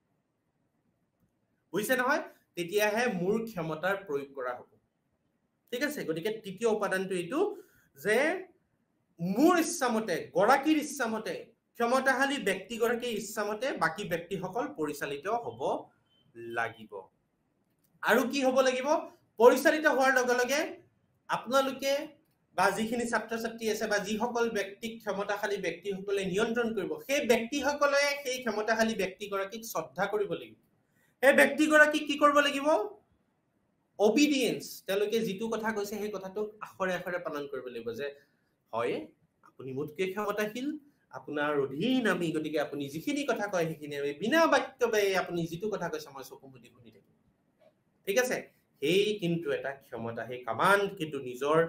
পৰিচালিত কৰিব খোজা ব্যক্তিসকলৰ ওপৰত সেই ক্ষমতাশালী ব্যক্তিগৰাকী থাকিব লাগিব। অ'কে? তাৰপিছত একেবাৰে শেষত কি কৰিব লাগিব? বিভিন্ন ধৰণে এই যে ৰুলাৰ গৰাকীৰ, এই যে শাসক গৰাকীৰ, এই যে গৰাকীৰ যিখিনি ধাৰণা আছে, এই ধাৰণা যাতে যিসকল শোষিত ব্যক্তি আছে তেওঁলোকৰ কাম কাজৰ মাজেৰে প্ৰতিফলিত হয়, সেই কথাটিৰ কিন্তু নিৰ্দেশ, সেই কথাটিৰ কিন্তু নিৰ্দেশনা, সেই কথাটিৰ অনুধাৱন কোনে কৰিব লাগিব? বিভিন্ন ধৰণৰ শাসক বা সেই শাসক গোট এটাই এই ধৰণৰ কামবিলাক কৰিব লাগিব। বুজিছা নহয়? এইকেইটাই হ'ল আমাৰ অথৰিটি বা কৰ্তৃত্বৰ মূল উপাদান। এতিয়া এই কৰ্তৃত্বৰ বিষয়ে পঢ়িলো, আমি ক্ষমতাৰ বিষয়ে পঢ়িলো। এতিয়া আমি আহো বিভিন্ন প্ৰকাৰৰ কৰ্তৃত্বৰ বিষয়ে। খুবেই গুৰুত্বপূৰ্ণ কথা আৰু খুবেই গুৰুত্বপূৰ্ণ আচলতে আলোচনা, যিটো হ'ল টাইপছ অফ অথৰিটি। প্ৰায় এই প্ৰশ্নটো আহে, কিন্তু আপোনালোকে প্লিজ জানি থৈ দিব, সমাজতত্বৰ বিষয়ে যদি আপোনালোকে বিশদভাৱে জানিব বিচাৰিছে, এই পাৰ্টটো খুবেই গুৰুত্বপূৰ্ণ। টাইপছ অফ অথৰিটি অৰ্থাৎ কৰ্তৃত্বৰ বিভিন্ন প্ৰকাৰ হ'ব। 3টা প্ৰকাৰ, ঠিক আছে? 3টা প্ৰকাৰ কি হ'ল? ট্ৰেডিশ্যনেল অথৰিটি, পৰম্পৰাগত কৰ্তৃত্ব, কেৰিজমেটিক অথৰিটি, ব্যক্তিত্ব সুলভ বা মোহিনীযুক্ত কৰ্তৃত্ব। তৃতীয়টো হ'ল ৰেচনেল লিগেল অথৰিটি, যুক্তিবাদী ন্যায়পালিকা সংগত কৰ্তৃত্ব। গতিকে এই কৰ্তৃত্ব 3টাৰ বিষয়ে আমি প্ৰথমতে আমি ডিটেইলছত আমি আলোচনা কৰি লম। আচ্ছা, প্ৰথম কৰ্তৃত্বটো কি হ'ল? Traditional authority. অ'কে? ৱেবাৰ ডাঙৰীয়াই কৈছিল, এই যে আমি ক্ষমতা আহৰণ কৰোঁ বা ক্ষমতা আহৰণ কৰি কোনোবা ব্যক্তিৰ ওপৰত যে সেই ক্ষমতাৰ প্ৰয়োগ কৰিব বিচাৰো, এই প্ৰয়োগ কৰিব বিচৰা গোটেই ব্যৱস্থাটো এটা সুন্দৰভাৱে ব্যৱস্থাৰ মাজেৰে পৰিচালিত হয়, আচলতে এক ন্যায়সংগত ব্যৱস্থাৰ মাজেৰেহে যাব লাগিব। There should be a process of legislation, হয়নে? গতিকে এই ব্যৱস্থাৰ মাজেৰে যেতিয়া আমি যাওঁ, এই ব্যৱস্থাৰ মাজেৰে যাওঁতে আমি 3 ধৰণৰ কৰ্তৃত্বৰ সন্মুখীন হ'বলগীয়া হয়। গতিকে প্ৰথম কৰ্তৃত্বৰ বিষয়ে, যিটো ন্যায়সংগত কৰ্তৃত্বৰ বিষয়ে আমি ক'বলগীয়া আছে, সেই কৰ্তৃত্বটো হ'ল ট্ৰেডিশ্যনেল অথৰিটি অৰ্থাৎ পৰম্পৰাগত কৰ্তৃত্ব। আৰু এই পৰম্পৰাগত কৰ্তৃত্বটো কিহৰ মাজেৰে আহে? পৰম্পৰাগত কৰ্তৃত্বটো আহে পৰম্পৰাগত কাৰ্যৰ মাজেৰে। মেক্স ৱেবাৰ ডাঙৰীয়াই সমাজখন পৰিচালিত হোৱাতে তেখেতে বিশ্বাস কৰিছিল যে সমাজখন পৰিচালিত হয় কিছু সামাজিক কাৰ্যৰ মাজেৰে। Society runs through some social action. গতিকে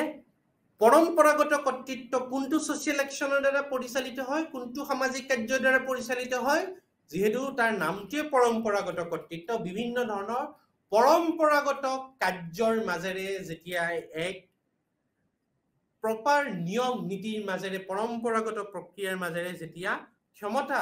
এটা গোটেই আহৰণ কৰে, পৰম্পৰা, এই পৰম্পৰাগত কৰ্তৃত্বৰ মূল আধাৰটোৱে হ'ল পৰম্পৰা। মানে ইমান বছৰে চলি অহা যি ৰীতি নীতি আছে, সেই ৰীতি নীতিৰ আধাৰত, ঠিক আছে, যেতিয়াই এটা কাৰ্য সংঘটিত হয়, তাক কি বুলি কোৱা হয়? পৰম্পৰাগত কৰ্তৃত্ব। গতিকে যিটো আগৰ দিনৰ যিটো ৰুলছ ৰেগুলেশ্যনছ নিয়ম আছিল ধৰক কোনোবা এগৰাকী ৰজা থাকিব এই ৰজাৰ কথা আমি বিনা বাক্যবে শুনিব লাগিব ৰজা আছিলে সুপ্ৰিম অথৰিটি অফ পাৱাৰ তেখেতৰ কথা সকলোৱে মানিব লাগিব সম্ৰাট এম্পায়াৰ ৰজা কিং এই এম্পায়াৰ সম্ৰাট এইবিলাকৰ কথা আমি বিনা বাক্যবে আমি মানিব লাগিব তেওঁলোকে যিটো কথা কৈছে নাই সেইটো কথা আমি মানিব লাগিব কাৰণ তো ৰজা মহাৰাজাৰ দিনৰ পৰা এই কথাবিলাক চলি আছে ৰজা মহাৰাজাই কৈছে ৰজাই আদেশ দিছে ৰজাৰ আদেশ এই ইয়াক ধৰি লৈ মোৰ কথা বেয়াকে কৈছে লৈ আনিলে এই যে মানুহে বিনা বাক্যবে ৰজাৰ কথা মানিলে বিনা বাক্যবে সম্ৰাটৰ কথা মানিলে এইটো বিভিন্ন বছৰে বছৰে চলি অহা পৰম্পৰাৰ মাজেৰে হয়নে নাই ৰজাৰ পুতেক ৰজা হল বা সেই ৰজাৰ পুতেকক খেদি পেলাই নতুন ৰজা হল কিন্তু সেই চকীখনত যিগৰাকী ব্যক্তিয়ে বহিছে ৰজাৰ চকীখনত সম্ৰাটৰ চকীখনত সেই ব্যক্তিগৰাকীক সন্মান প্ৰদৰ্শন কৰাটো সেই ব্যক্তিগৰাকীয়ে যি নিৰ্দেশ দিছে সেই নিৰ্দেশ বিনা বাক্যবে কোনো প্ৰতিবাদ অবিহনে পালন কৰাটো এক পৰম্পৰাগত ব্যৱস্থাৰ মাজেৰে চলি আছে হয়নে আপুনি এইটো ক'ব নোৱাৰে যে ৰজাই দেখোন আদেশ দিছে গতিকে ৰজাই যিটো আদেশ দিছে সেই আদেশটো মই নামানো কিয় নামানা বোলে মই ৰজাৰ আদেশ নামানো নহয় তুমি মানিব লাগিব কাৰণ বছৰ বছৰ এইটো পৰম্পৰা চলি আছে গতিকে বৰ্তমান যেতিয়া আমি যিমানে আধুনিক যুগত আমি গতি কৰিছো আধুনিক যুগত কিন্তু পৰম্পৰাগত কৰ্তৃত্বৰ যি ক্ষমতা আছে সেই দিনক দিনে কমি আহিছে আৰু বহু ক্ষেত্ৰত just as a symbolic way just এটা সানিকিমূলক প্ৰতিদৰ্শ হিচাপেহে কিন্তু যি পৰম্পৰাগত কৰ্তৃত্ব আছে পৰম্পৰাগত কৰ্তৃত্ব বৰ্তমানৰ সমাজ ব্যৱস্থাত বিৰাজমান যিয়ে নহওক কিন্তু মেক্স ৱেবাৰ ডাঙৰীয়ে যি সময়ত তেখেতে এই তত্ত্বটো আগবঢ়াইছিল সেই সময়ত কিন্তু পৰম্পৰাগত কৰ্তৃত্বৰ এক সাংঘাতিক ধৰণৰ প্ৰভাৱ সেই সময়ৰ সমাজ ব্যৱস্থাত বিৰাজমান আছিল আৰু সেইবাবে তেখেতে প্ৰথম কৰ্তৃত্বটো আগবঢ়াইছিলে পৰম্পৰাগত কৰ্তৃত্ব আৰু পৰম্পৰাগত কৰ্তৃত্বটো বছৰে বছৰে যুগে যুগে কালে কালে পৰম্পৰাই চলি অহা ব্যৱস্থা গতিকে কোনো তাৰ ওপৰত কেতিয়াও প্ৰশ্ন চিহ্ন তোলা নাছিল কিন্তু লাহে লাহে এই ব্যৱস্থাৰ ওপৰত প্ৰশ্ন চিহ্ন হ'ল যিয়ে জন্ম দিলে ডেমক্ৰেচিৰ যিয়ে জন্ম দিলে গণতান্ত্ৰিক ব্যৱস্থাৰ হয়নে সেইটো হলে বেলেগ অধ্যায় সেইটো অধ্যায়লৈকে আমি নাহো জাষ্ট আমি পৰম্পৰাগত কৰ্তৃত্ব মানে কি আমি ভাবি লৈছো আৰু পৰম্পৰাগত কৰ্তৃত্বৰ যি কৰ্তৃত্ব আহৰণ কৰা হয় সেইটো হ'ল এটা ইনহেৰিটেড ষ্টেটাছ অৰ্থাৎ সেইটো বংশ অনুক্ৰমে বংশৰ পৰা বংশলৈকে সি এক আহৰণ কৰা ক্ষমতা আৰ্জিত ক্ষমতা নহয় আপুনি কষ্টৰ মাজেৰে অৰ্জন কৰা নাই আপুনি আহৰণ কৰিছে বংশ বা বংশ আপোনাৰ দেউতা ৰজা আছিল আপুনি ৰজা হ'ল আপুনি কিয় ৰজা হ'ল আপুনি কিয় সাধাৰণ ব্যক্তি নহল কাৰণ আপোনাৰ দেউতাৰ পৰা আপুনি সেই ক্ষমতাটো আহৰণ কৰিলে আপোনাৰ পিছত আপোনাৰ ল'ৰা ছোৱালী যদি ৰজা হয় এইটো আপোনাৰ পৰা আহৰণ কৰা ক্ষমতা আপুনি কষ্টৰ বলত ৰজা হোৱা নাই বুজিছে নহয় যেতিয়া ব্যৱস্থাৰ মাজেৰে এটা কৰ্তৃত্ব প্ৰদান কৰা হয় মই ৰজা হিচাপে মোৰ কৰ্তৃত্বটো ক'ৰ পৰা পাইছো মোৰ দেউতাৰ পৰা পাইছো কাৰণটো মোৰ দেউতাও আছিল ৰজা মোৰ ল'ৰা হ'ব ৰজা ক'ৰ পৰা পাব মোৰ পৰা পাব গতিকে এই ব্যৱস্থাৰ মাজেৰে ক'ৰ পৰা কৰ্তৃত্বটো পায় তেওঁলোকে সেই আহৰণ কৰা ক্ষমতা যি বংশৰ অনুক্ৰমে বিভিন্ন ধৰণে আহৰণ কৰা হৈছিল আৰু তেওঁলোকে যি নিৰ্দেশ দিয়ে এই নিৰ্দেশত কিন্তু যুক্তিযুক্ততাতকে বেছি কিহৰ কথা ইমান বছৰে চলি অহা যি পৰম্পৰাগত যি আলোচনা বা পৰম্পৰাগত যি নীতি নিয়ম সেই পৰম্পৰাগত নীতি নিয়মৰ আধাৰতহে কিন্তু তেওঁলোকে সেই নিৰ্দেশ দিয়ে এই নিৰ্দেশৰ কোনো নিয়ম নাই ৰজাৰ কাৰোবাক ভাল লাগিছে ঠিক আছে এখেতক পুৰস্কাৰ কৰা হওক কাৰণ তেখেতে ৰজাক আজি তেওঁ ৰজাৰ কথা মতে মানিছে তেওঁ ৰজা আজি সুখী গতিকে ৰজাৰ মতে তেওঁক পুৰস্কাৰ দিয়ে হ'ল ৰজা আজি দুখী ৰজাৰ মতে কাম হোৱা নাই গতিকে তেখেতক পুৰস্কাৰৰ সলনি তিৰস্কাৰ দিয়া হ'ল গতিকে পুৰস্কাৰ আৰু তিৰস্কাৰ পুৰস্কাৰ versus তিৰস্কাৰ এই ব্যৱস্থাটো কোনে দিব কৰ্তৃত্ব ৰজাই নিজৰ মুড অনুযায়ী নিজৰ মনৰ মতে কৰিব কোনো ধৰণৰ ঠিক এক ব্যৱস্থা নাছিলে বুঝছে নহয় কোনো ধৰণৰ ৰিটেন ৰুলছ ৰেগুলেশ্যন কিছু হয়তো ব্যৱস্থা আছিল কিন্তু ইমান সাংঘাতিক ধৰণে নহয় এতিয়া যেনে ধৰণৰ এটা আপুনি কাৰোবাক মন গলে আপুনি কিবা কৰিব পাৰিব নেকি নহয় এটা প্ৰপাৰ নিয়মৰ মাজেৰে যাব লাগিব এই নিয়ম নীতিৰ মাজেৰে যেতিয়া আমি গৈ থাকিম তেতিয়া আমি কি বুলি কম তাক পৰম্পৰাগত কৰ্তৃত্ব নহয় হিয়ে হ'ল ৰেচনেল লিগেল দিয়া পিছলৈকে আমি আৰু যেতিয়া আপুনি পৰম্পৰাগত নিয়ম পৰম্পৰাগতভাৱে চলি আছে সেই নিয়মৰ মাজেৰে যেতিয়া আপুনি গতি কৰিব তেতিয়া কি কৰিব তেতিয়া তাক আমি কি বুলি কম পৰম্পৰাগত কৰ্তৃত্ব আৰু পৰম্পৰাগত কৰ্তৃত্বত কোনো লিখিত নিয়ম নাথাকে মুখে মুখে চলি অহা পৰম্পৰাগত চলি অহা যে চুৰ কৰিলে কি কৰিম আগতে যে আমি পাইছিলো চুৰ কৰি ধৰা পৰি অমুকক নচচা হুলত দিয়া হ'ল এই নচচা ফুলত দিয়া হল যে চুৰ কৰিলে, এই যে কিবা অপৰাধ কৰিলে বিভিন্ন প্ৰকাৰৰ অপৰাধ দিয়া হৈছিলে, সেই অপৰাধৰ সম্পূৰ্ণ কৰ্তৃত্ব পৰম্পৰাগত ব্যৱস্থাৰ মাজেৰে কাৰ হাতলৈ আহিছিল? সেই পৰম্পৰাগত কৰ্তৃত্বৰ মাজেৰে আহিছিল। কিন্তু বৰ্তমান যিটো দেখা গ'ল যে পৰম্পৰাগত কৰ্তৃত্বত এজন ব্যক্তিৰ ওপৰত যথেষ্ট ক্ষমতা থাকিল, আৰু বহু ক্ষেত্ৰত দেখা গ'ল এই ক্ষমতাৰ বহু অপ্ৰপ্ৰয়োগৰ সৃষ্টি হ'ল। গতিকে এসময়ত কি হ'ল, যিখিনি যুক্তিবাদী মানুহ আছিল, যুক্তিবাদী মানুহখিনি একেলগে আগবাঢ়ি আহিল, আৰু একেলগে আগবাঢ়ি আহি ক'লে ৰজাই যিটো কৈছে সেইটো মানিব লাগিব বুলি কথা নাই,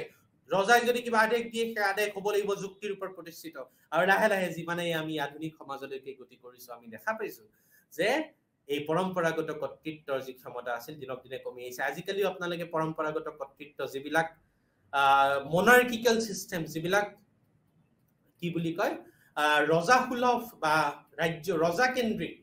যিখিনি ব্যৱস্থা আছে, ক্ষমতা আছে, মনাৰ্কিকেল চিষ্টেম, য'ত আজিও জাপানত মনাৰ্কিকেল চিষ্টেম আছে,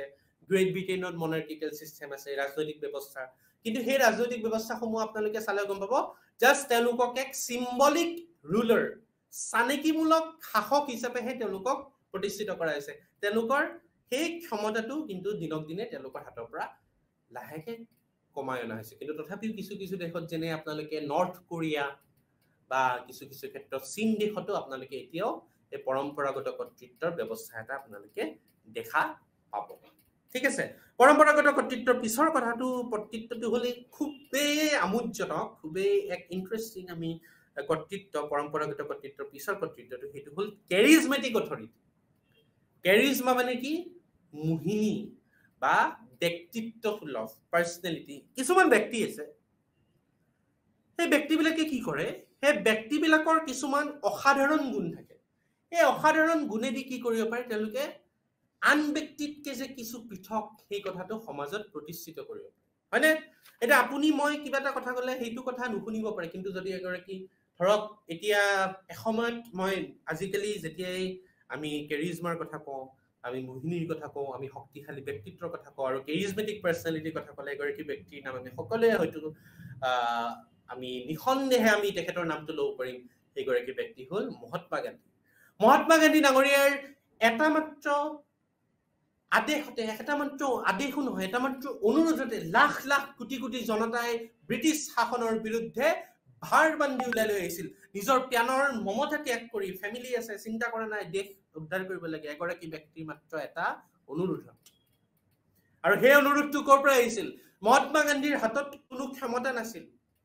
ক্ষমতা মানে যিটো লিগেল ৰুলছ, যিটো ন্যায়িক ক্ষমতা কোনো ধৰণৰ নাছিল। তেখেতে কোনো ধৰণৰ নীতি নিয়মৰ আধাৰত সেই কথাটো কোৱা নাছিল। তেখেতে নিজৰ ব্যক্তিত্বৰ আহ্বানেৰে মানুহক আহ্বান কৰিছিল যে মোৰ লগত আহা, মই মোৰ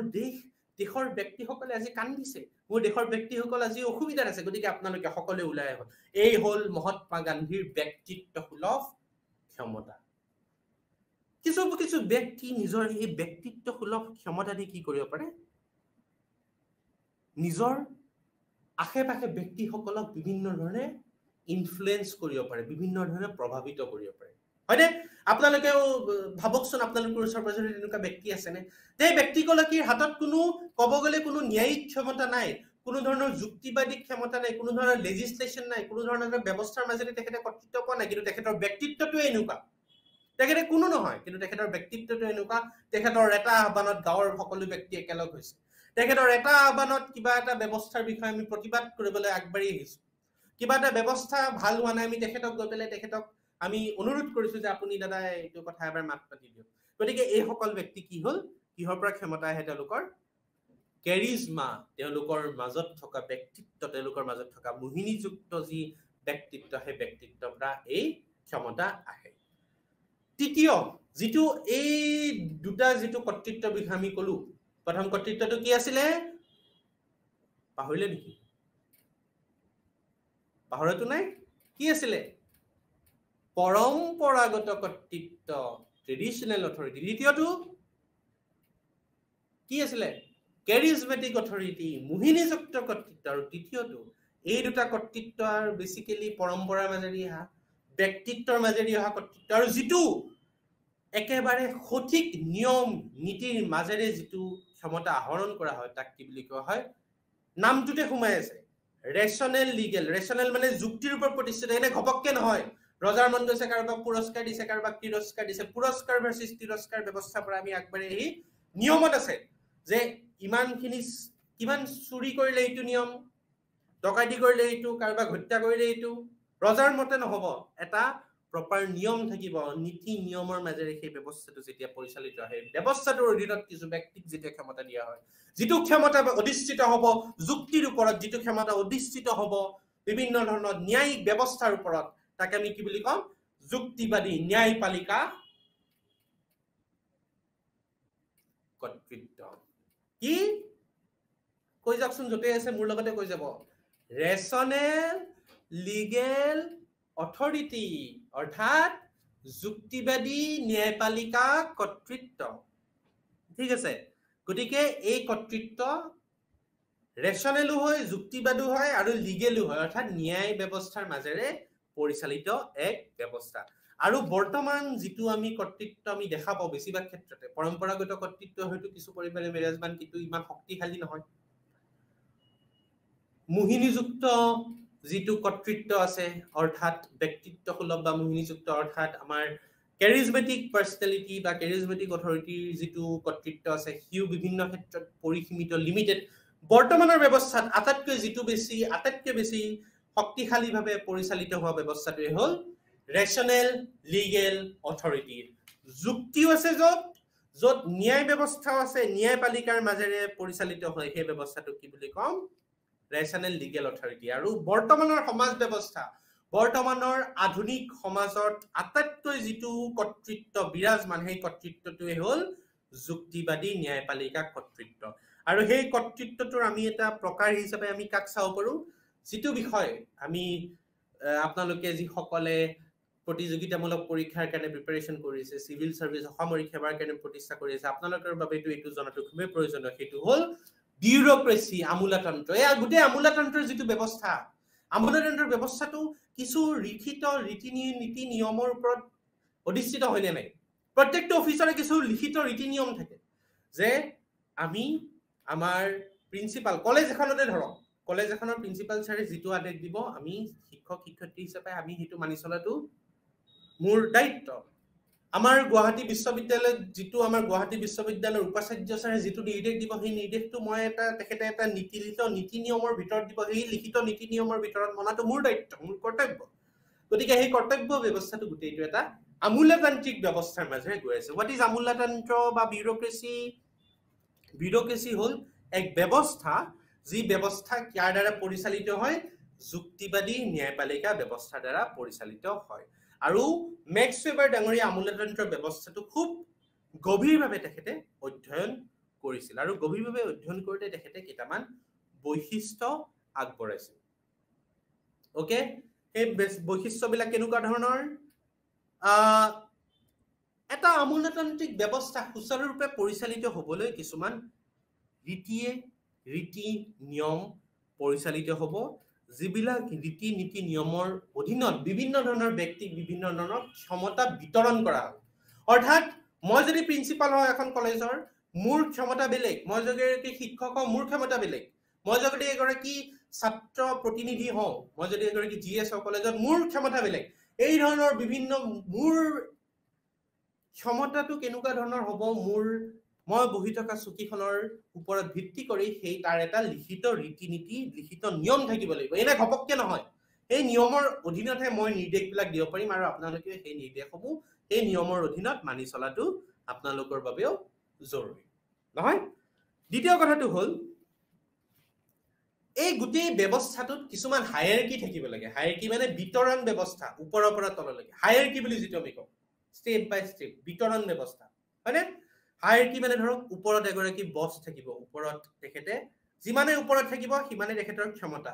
তলত যিমানে গৈ থাকিব ক্ষমতা কম হৈ থাকে ওপৰৰ ব্যক্তিগৰাকী তলৰ ব্যক্তিসকলক নিয়ন্ত্ৰণ কৰিব লাগিব কিছু ৰীতি নীতি নিয়মৰ মাজেৰে গতিকে সেকেন্ডটো কি হ'ব লাগে আমোলাতান্ত্ৰিক ব্যৱস্থাত এটা হায়াৰকিকেল ওপৰৰ পৰা তললৈকে বৰ্তি থকা এটা ব্যৱস্থা থাকিব তৃতীয়টো হ'ল মই অলৰেডি আপোনালোকক কৈ গলো প্ৰত্যেকটো যেতিয়া ব্যৱস্থা পৰিচালিত হ'ব প্ৰত্যেকটো ব্যৱস্থা কিহৰ মাজেৰে পৰিচালিত হ'ব মুখেদি গলে নহব পৰম্পৰা দি চলিলে নহব আপোনাৰ ব্যক্তিত্ব দি চলিলে নহব লিখিত দিব লাগিব যে please submit your result as soon as possible. Please submit your roll number. মই তো আপোনালোকক ৰিটেন ডকুমেন্ট দিব লাগিব সেই নিয়মৰ মাজেৰে পৰিচালিত হলেহে আসলতে আমূল্যতান্ত্ৰিক ব্যৱস্থাটো সুচাৰুৰূপে পৰিচালিত হোৱা বুলি আমি ক'ব পাৰো আৰু এই আমূল্যতান্ত্ৰিক ব্যৱস্থাৰ গোটেই কামবিলাক কি ধৰণে হ'ব লাগিব হাইলি স্পেশালাইজ খুবেই একেবাৰে বিশেষভাৱে কিছু বিশেষ ব্যক্তিকে কিছু বিশেষ দায়িত্ব দিব লাগিব অৰ্থাৎ মই কম্পিউটাৰটো চলোৱাৰ কাৰণে মই এগৰাকী ব্যক্তি দিছো তেখেতৰ কামটো হ'ল কম্পিউটাৰত আপোনালোকৰ ডাটাখিনি এন্ট্ৰি কৰা মোৰ কাম হ'ল পঢ়ুৱা মোৰ এইটো স্পেশালাইজেশন আপোনালোকে ছাত্ৰ ছাত্ৰী হিচাপে আপোনালোকৰ স্পেশালাইজেশন কি হ'ব সেইখিনি জ্ঞান অধ্যয়ন কৰি পৰীক্ষাত লোৱা ঠিক তেনেধৰণে অফিচত প্ৰিন্সিপাল ছাৰৰ কাম হ'ব বা উপাচাৰ্য ছাৰৰ কাম হ'ব গোটেই বিশ্ববিদ্যালয়খন পৰিচালিত কৰা এগৰাকী প্ৰফেসৰৰ কাম হ'ব ক্লাছত ষ্টুডেন্টক তেখেতৰ যিখিনি অধ্যয়ন কৰিছে অধ্যয়নখিনিৰ বিষয়ে ছাত্ৰ ছাত্ৰীক অৱগত কৰোৱা ঠিক তেনেধৰণে বিভিন্ন অফিচত ব্যক্তি এগৰাকী বিভিন্ন কামত স্পেশালাইজ কামত বিশেষ কামত নিযুক্ত কৰা হয় আৰু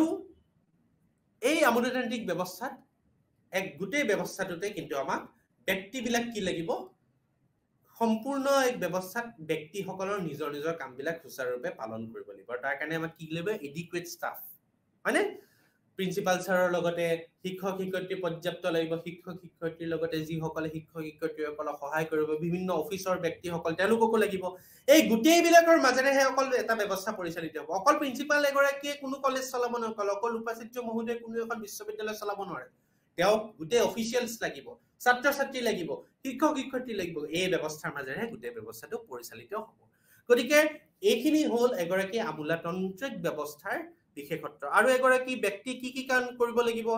এগৰাকীয়ে যেতিয়া আমূল্যতান্ত্ৰিক ব্যৱস্থাত নিজকে নিয়োজিত কৰে তেখেতে তাক এক প্ৰফেশন হিচাপে ভোকেশন হিচাপে ল'ব লাগিব যে এইটো মোৰ দায়িত্ব সেই দায়িত্বটো মই পালন কৰা উচিত আৰু এই দায়িত্বটো পালন কৰাৰ বাবে মোক কিছু স্পেশাল ট্ৰেইনিং লাগিব এনেদৰে ঘপককে আহি পেলাই মই পঢ়াই দিব নোৱাৰো মই সোশিয়োলজিত পঢ়িব লাগিব সোশিয়োলজি বুজাব লাগিব তাৰ পিছতে মই স্পেশালি ট্ৰেইন হোৱাৰ পিছতে আপোনালোকক পঢ়াব পাৰিম হয়নে তাৰ পিছতে কি লাগিব তেখেতে যিটো পজিশনত তেখেতে কাৰ্যনিৰ্বাহ কৰিছে পজিশন সম্পৰ্কে যিখিনি কোৱালিফিকেশনৰ দৰকাৰ যিখিনি অৰ্হতাৰ প্ৰয়োজন সেই অৰ্হতাখিনি তেখেতৰ থাকিব লাগিব অৰ্থাৎ তেখেতে মাষ্টাৰ্ছ কৰিব লাগিব পিএইচডি কৰিব লাগিব তাৰ পিছতে তেখেতে শিক্ষক হ'ব পাৰিব এনে ঘপককে শিক্ষক হ'ব নোৱাৰে শিক্ষক হ'বলৈ কিছু অৰ্হতাৰ প্ৰয়োজন হ'ব হয়নে আৰু একেবাৰে শেষত অফিচিয়েল এগৰাকী বা যিগৰাকী ব্যক্তি আমূল্যতান্ত্ৰিক ব্যৱস্থাত কাৰ্যনিৰ্বাহ কৰি আছে তেখেতে নিজৰ কামটো সুচাৰুৰূপে যদি পালন কৰে তেতিয়াহ'লে আমূল্যতান্ত্ৰিক ব্যৱস্থাটো সুন্দৰৰূপে পৰিচালিত কৰিব ওকে গতিকে এই আমূল্যতান্ত্ৰিক ব্যৱস্থাত যদি সকলো ব্যক্তিয়ে নিজৰ কামবিলাক সুচাৰুৰূপে পৰিচালিত কৰে তেতিয়াহ'লে কি হ'ব তেওঁলোকে সুন্দৰভাৱে সমাজখন পৰিচালিত কৰাত সহায় কৰিব পাৰিব হয়নে আৰু সেই সহায়ৰ লগতে তেওঁলোকে যদি নিজৰ দায়িত্ব সম্পৰ্কে সুচাৰুৰূপে অৱগত হয় যে মই অফিচটোৰ এই দায়িত্বত আছো গতিকে এই দায়িত্বটো মই সুচাৰুৰূপে কৰিলেহে মোৰ অফিচটো সুচাৰুৰূপে পৰিচালিত কৰিব পাৰিম গতিকে সেই দায়িত্ববোধৰ জ্ঞান এই ব্যক্তিগৰাকীৰ মাজলৈ আহিব লাগিব আৰু সেই দায়িত্ববোধৰ জ্ঞান আহিবৰ বাবে তেওঁলোকক সহায় কৰিবৰ বাবে কি কৰা হয় তেওঁলোকক দৰমহা দি ৰখা হয় আৰু সেই দৰমহাটো যেতিয়া মই মাহে এটা দৰমহা লৈছো চৰকাৰৰ পৰা মাহে মই এটা দৰমহা লৈছো মোৰ বিশ্ববিদ্যালয়ৰ পৰা মাহে মই দৰমহা লৈছো মোৰ কলেজৰ পৰা গতিকে সেই কলেজৰ প্ৰতিও মোৰ ৰেসপন্সিবিলিটি মই কাম কৰাৰ মোৰ এটা আগ্ৰহ থাকিব লাগিব আৰু একেবাৰে শেষত এই গোটেই ব্যৱস্থাটো পৰিচালিত হ'বলৈ সকলোৰে সহায় সহযোগিতা খুবেই প্ৰয়োজন অকল এটা ব্যক্তিয়ে যদি